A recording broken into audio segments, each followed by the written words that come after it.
महाराज की जीवन की जय जयकार हो महाराज। कहो कहो राज्य मंत्री, क्यों घबराए हुए हो? महाराज मैं अभी अभी देख करके आया हूँ। क्या देख करके आए हो? घोड़ा, हाथी, अरे रथ, रथ, तलवार, बर्छी, भाला। किसी की सेना सज करके आ रही है क्या? हाँ महाराज। कौन? मुझे लग रहा है भरत पूरी सेना सजा करके अयोध्या से हमारे नगर की ओर आ रहा है। मुझे कुछ शंका हो रही है। राज सेवक ये क्या कह रहे हो? भरत सेना सजा करके जंगल की ओर चला रहा है? हाँ महाराज, बड़े बड़े हाथी। कौन सा ऐसा कारण है जो भरत ने सेना को सजा करके वन की ओर प्रस्थान किया? यह कारण कवन भरत बन जाही है, कछु कपट भाव मन माही। कौन सा ऐसा कारण है जो सेना सजा करके भरत इस वन प्रखंड में? मुझे तो लगता है इसके हृदय में कोई ना कोई कपट है, क्योंकि जो न हो तो जिया कुटलाई तो कतलेत संग सैन सजाई।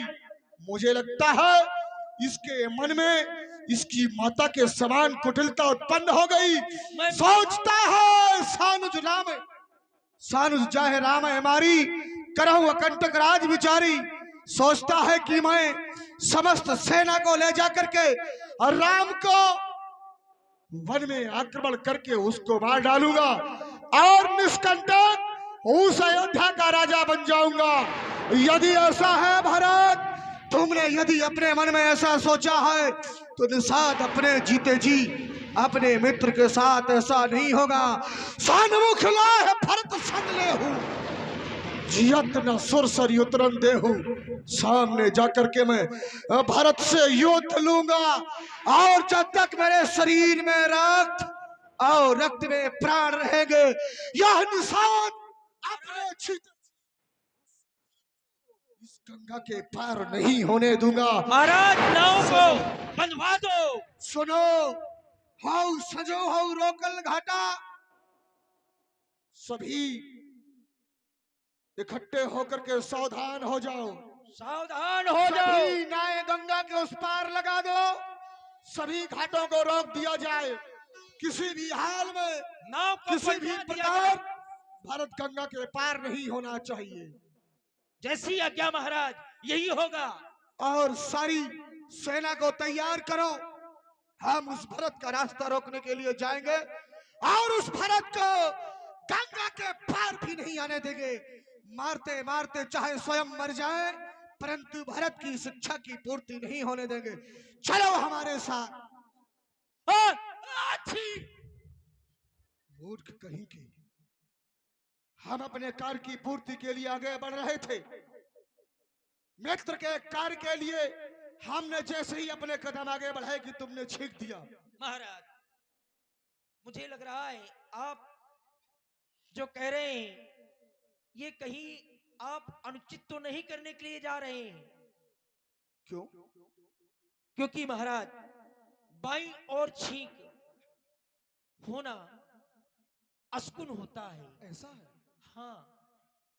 तो क्या हम जो सोच रहे हैं वो सही नहीं सोच रहे हैं क्या? मुझे भी ऐसा लग रहा है। तुम्हारे द्वारा बताया गया कि बाईं और छींक होना, तो किसी सगुनिया को बुलाकर के सगुन का विचार किया जाए और पता किया जाए कि आगे आने वाला समय कैसा होगा। महाराज, सगुनिया किसी कार्य से बाहर चला गया है, थोड़ा बहुत तो मैं भी विचार लेता हूँ। विचार लेते हो? हाँ, क्यों नहीं। तो विचार के बताओ इस छींक के बारे में क्या है। महाराज, ये छींक बाईं ओर आपके हुई है। आप किसी धातु का नाम लीजिए। धातु का। धातु का नाम? जी महाराज। धातु का नाम तो क्या जैसे लोहा? लोहा। हाँ। किसी पुष्प का नाम लीजिए। पुष्प का। पुष्प का नाम? पुष्प का नाम जैसे गुलाब? हाँ, गुलाब। धातु का नाम आपने लिया जो है लोहा, और पुष्प का नाम गुलाब लिया। अब किसी आप फल का नाम लीजिए। फल। फल का नाम जैसे कटहल? कटहल। हाँ। अब आप जो है किसी अन्न का नाम लीजिए। अन्न का नाम? अन्न का नाम क्या जैसे जौ? और देखिए ध्यान दें, वीरेंद्र सिंह जी ठेकेदार एवं शैलेंद्र सिंह जी ठेकेदार यह निषाद राज जी के लिए सादर प्रदान है। सादर पहले आपने महाराज आपने धातु का नाम लोहा, हाँ हाँ, लोहा लिया था अपने नाम। लोहा से तलवार बनती है लोहा से तलवार, बिल्कुल सही कहते हो। है ना। और आपने पुष्प का नाम क्या लिया था? गुलाब। गुलाब, गुलाब यानी हाँ हाँ गुलाबी लाल जैसा, हाँ हाँ हाँ हाँ, तो खून के कलर का हो जाता है। बिल्कुल। जब तलवार बनकर के तैयार हो जाएगी लोहा से, तो तलवारें चलेंगी खट खट खट। तो चलेगी ही। और जब फूल का आपने नाम लिया तो उसका कलर लाल होता है, तो खून बहेगा लाल लाल। अच्छा, हाँ। और आपने जो है कटहर, फल का नाम कटहर लिया था। हाँ हाँ, कटहर जैसे काटा जाता है, इसी प्रकार से कतले होंगी, कतले। अच्छा, और इसके बाद में जौ, अन्न का नाम आपने जौ लिया था। तो जौ जिस तरीके से पीसा जाता है, इसी तरीके से पीसा जाएगा। महाराज ऐसा करिए, अगर भरत इधर आ रहा है तो आप एक काम कीजिए, एक टोकरी में फल मंगवाइए और एक थाल में कुछ मांस के टुकड़े रखवा लीजिए। तुमने बिल्कुल सत्य कहा। मीन पीन पाठीन पुराना, पाहुना नामक की मछली को एक थाली में लाया जाए और एक थाली में फल और फूल लाए जाए। भरत की दृष्टि यदि मांस की ओर जाएगी तो समझ तो लेना, ऐसे समझ यही लेना होगा कि वो युद्ध के लिए आ रहा युद्ध है। के लिए आ रहा है। और अगर अगर फल फूल की ओर देखेगा तो वो मैत्री बढ़ाने के लिए यही आ बात है, रहा चलिए है। महाराज मंगवाइए। प्रबंध श्री किया जाए। मनोज अग्रवाल जी के द्वारा भी ये 50 पुष्प मुद्राएं सादर प्रदान हुई। सादर लाओ भाई लाओ, हाँ मानसो लेता हूं। चलिए महाराज। जय श्री राम, जय श्री सीताराम। रामलीला कमेटी को जो धन प्राप्त हुआ है उसकी 1100 रुपए श्री मलखान कुशवाहा जी, 2100 रुपए श्री नंद किशोर सेन जी, 1000 रुपए श्री मदन सोनी जी, 2100 रुपए श्री विनय कुमार अधिशासी अधिवक्ता सिंचाई विभाग खंड महोबा, 1100 रुपए नीरज कुमार सेन महोबा, 1100 रुपए चंद्रभान शर्मा जी सिंचाई विभाग। बहुत बहुत साधुवाद।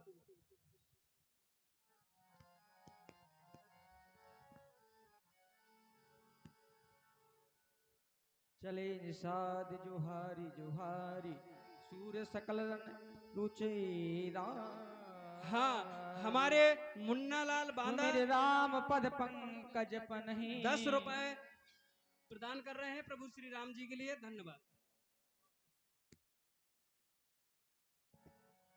अरुण सिंह गौतम जी 1100 रुपए रामलीला कमेटी को प्रदान करते हैं, बहुत बहुत धन्यवाद।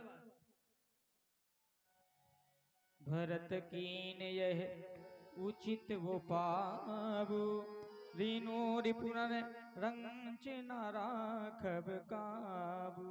इतना कहत नीत रस भूला, रन रस बिटप पुलक मिस भूला।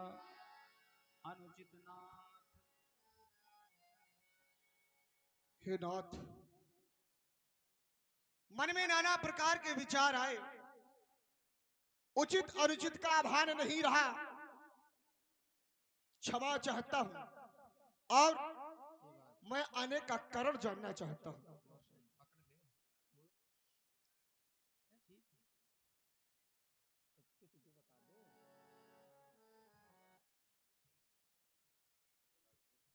और जैसे ही निषाद राज ने जानने का कारण पूछा, निषाद राज जी, मैं ये जानना चाहता हूं कि राम जी तुमसे मिले, क्या वो तुम्हारे यहाँ रुके भी थे? गुरुदेव, जब प्रभु श्री राम जी अनुज लक्ष्मण और मां जानकी के साथ आए तो मैंने उनसे बहुत अनुनय विनय की। मैंने उनसे कहा, देवधरन धन धाम तुम्हारा, मैं जनु नीच सहित परवारा, कृपा करे पुरधाय न। परंतु उन्होंने मेरी एक नहीं मानी। उन्होंने मुझसे कहा कि हमने अपने पिता को वचन दिया है हम उनकी जब तक आज्ञा के अनुसार वचनों की पूर्ति नहीं कर देंगे, किसी राज्य की सीमा के अंतर्गत प्रवेश नहीं करेंगे। उन्होंने कहा हम यहीं विश्राम करेंगे। यह सुनसुपा नामक वृक्ष के नीचे मैंने यहीं उनके लिए कुछ की साथरी डसाई और यहीं पर उन्होंने विश्राम किया था। निषाद राज, कहे गुरुदेव। मैं ये जानना चाहता हूं कि राम इस समय कहां पर है? चले मैं चित्रकूट तक उनके साथ गया हूं। केवट के द्वारा गंगा को पार किया और उसके बाद चित्रकूट में उन्होंने अपना निवास बनाया है। आप मेरे साथ चलें, मैं आपका मार्गदर्शन करता हूं। भरत चला रे अपने भैया को मनाने, भरत चला रे, चला रे अपने भैया को मनाने, आप यहाँ पर स्वामी को मनाने। आप यहीं पर ठहरे, मैं इस ऊंचाई पर जाकर के अभी देख करके बता रहा हूं कि प्रभु इस समय क्या कर रहे हैं और किस स्थिति में हैं। क्षत्रि जाति रघुकुल जन्म, राम अनुग जनु जान, लात हमारे चरत सिर नीच कुधूर समान। गुरुदेव, प्रभु श्री राम मैया जानकी सहित बैठे हैं और अनुज लक्ष्मण उनके पास बैठे हुए हैं। देखिए वही चित्रकूट का स्थान है जहां पर प्रभु श्री राम और अनुज लक्ष्मण मां जानकी बैठे। इधर जैसे ही लक्ष्मण जी को कुल भीलों के द्वारा पता चलता है तो रोष भरे वचन और राम जी के सामने वो प्रस्तुत करने लगते हैं कि हमें ऐसा लगता है कि भरत चतुरंगी सेना को सजा करके और हमारे ऊपर धावा बोलने के लिए आ रहा है। तो ये प्रसंग आप देखें। अति सरोष माखे लखन लखी सुनी सपत प्रवान, सब लोकपति चाहत भवरी भगान। मैं यह सुन रहा हूं कि भैया भरत अपनी सेना के साथ युद्ध के लिए आ रहा है और यदि आपकी शरण में आता तो सेना के साथ नहीं आता। जब से मंझली माता ने उसके लिए राज्य मांगा, जब से वह और उसके हृदय में मद उत्पन्न हो गया, मानो घमंड आ गया। कही हे भैया, तुम नीत सुहाई। सबसे कठिन राज्य मद भाई। हे लक्ष्मण, जो तुम नीत बता रहे हो वो सत्य है। राज्य का मद किसी को भी हो सकता है, लेकिन मैं ये अच्छी प्रकार से जानता हूं मेरे भैया भरत को कभी राज्य का अभिमान नहीं हो सकता। फिर तुम युद्ध की बात कर रहे हो लक्ष्मण। अगर तुम भरत से युद्ध भी करना चाहो तो अकेले तुम उससे युद्ध नहीं कर सकते, क्योंकि मेरे भैया फिर यही भी माना बदल गया, चाहता निभाना मेल नहीं, क्या उससे उसकी सेना से जय पाना कोई खेल नहीं।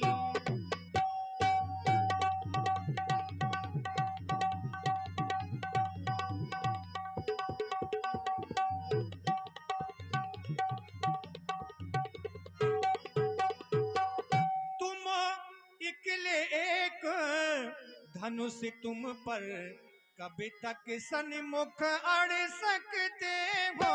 तुम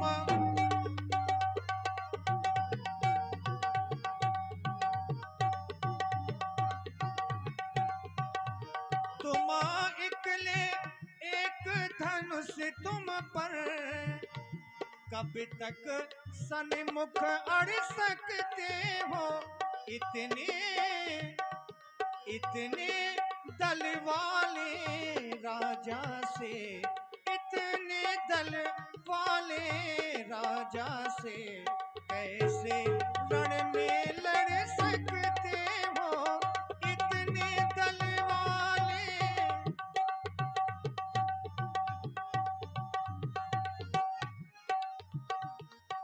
भरत ही न हो यही राजमद, विधि हरि हरि पद पाए, कबहू की काची सी करिनी, क्षीर सिंधु बिनसाए। हे लक्ष्मण, ये तो अयोध्या की बात है। मेरा विश्वास कहता है कि अगर भरत को ब्रह्मा विष्णु महेश का भी राज्य मिल जाए तो भरत को कभी राज्य का अभिमान नहीं हो सकता, क्योंकि भरत जैसा भाई इस ब्रह्मा की सृष्टि में ना तो देखा गया है ना कभी हो सकता है। इसलिए मैं चाहता हूं कि तुम शांत हो जाओ। हाँ भरते कहते भरते गुण गीले स्वभाव, कहते भरते गुण शील स्वभाव, प्रेम पयोध मगन रघुराव।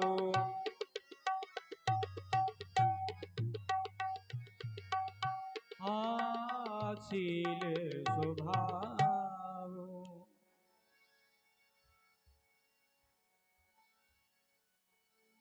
जो न होत जग जन्म भरत को, सकल धर्म धुरी धरनी धरत। बोलिए प्रभु श्री रामचंद्र की, बोलिए भरत लाल की। आज भगवान प्रभु श्री राम और भैया भरत दोनों आपस में मिले और दोनों भाइयों के इस प्रेम और मिलन को देख करके साथ में सभी प्रवासियों के नेत्रों से अश्रु प्रवाहित होने लगे।